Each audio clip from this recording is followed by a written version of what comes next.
Thanks for coming back to learn more about the critical markers that made the Israelites of the Bible so unique.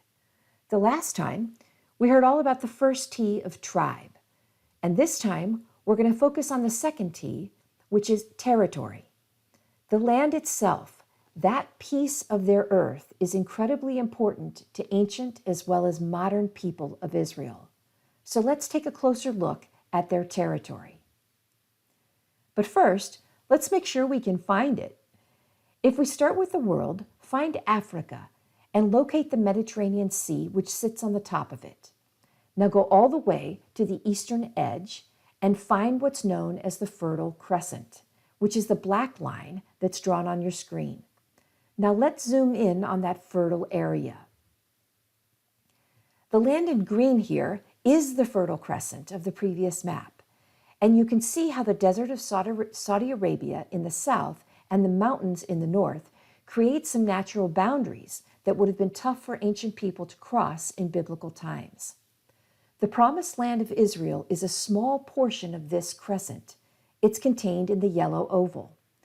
One challenge in the Bible is that the name of this land changes as we move through time.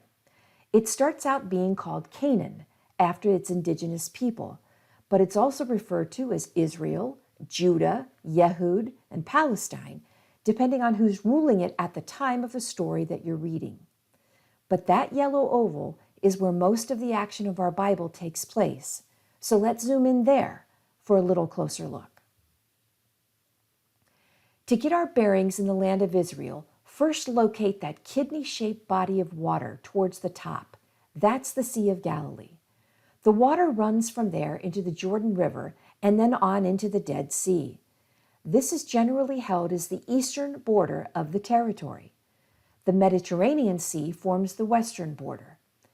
And it's not that large a piece of land, 60 miles or so from east to west and maybe 150 north to south. It's a little bigger than the state of New Jersey. Now, mind you, sometimes they occupied more territory than this, and at other times, other nations occupied them.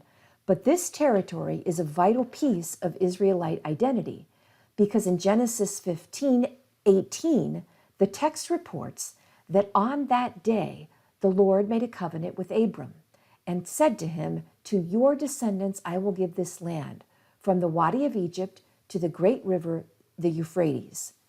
That's why it's called the Promised Land. While it's true that the borders God gives are broader than the land on our map, this sliver between the Jordan River and the Mediterranean Sea is part of what makes Israel distinctively Israel.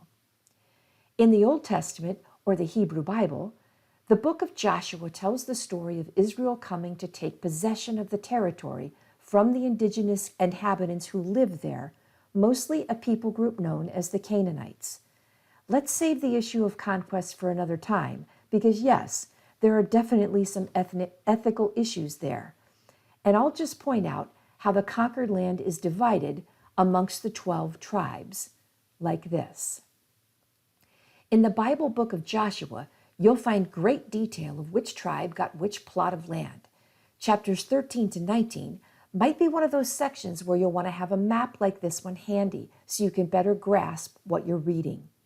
This land allotment that you find in Joshua is a fulfillment of that initial promise to Abraham.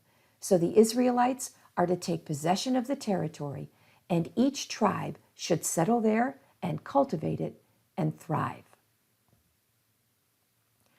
A plot of land might look like this one, in which the stones forming the boundary had been set in place long before the Israelites arrived. Deuteronomy 19:14 says, "Do not move your neighbor's boundary stone, set up by your predecessors, in the inheritance you receive in the land the Lord your God is giving you to possess." Proverbs 28, Job 24, and Hosea 5 all make moving a boundary stone a no-no. That makes sense, that when you move a boundary stone to increase your territory, you are stealing the land of your neighbor. And thou shalt not steal. But I think this idea actually goes both ways for those of us today. If I ask myself, what territory has God given me as an inheritance? I need to ask a follow-up question. How am I cultivating it? Am I cultivating it all the way up to its boundaries? Like, if I have a gifting, am I using that fully? If I'm a musician or an administrator or great at finances, do I offer that in full service to God? Or do I pick up this particular boundary stone and move it in a bit towards myself, leaving that territory for which I'm actually responsible to my neighbor to work? Do not move your boundary stones. Work the entirety of the territory that is your inheritance. So the Israelites are distinctive in their tribe and in their territory. Next time we'll pick up on the third T, which marked Israelite identity. So join us. So thanks for coming along on this short journey into the Bible text. I hope you've noticed something new in the landscape, or maybe even a fresh way to view territory that you've covered many times before. Whatever the case, it's good to have you along for the trip. You never know what we might discover as we crack open this fascinating text together.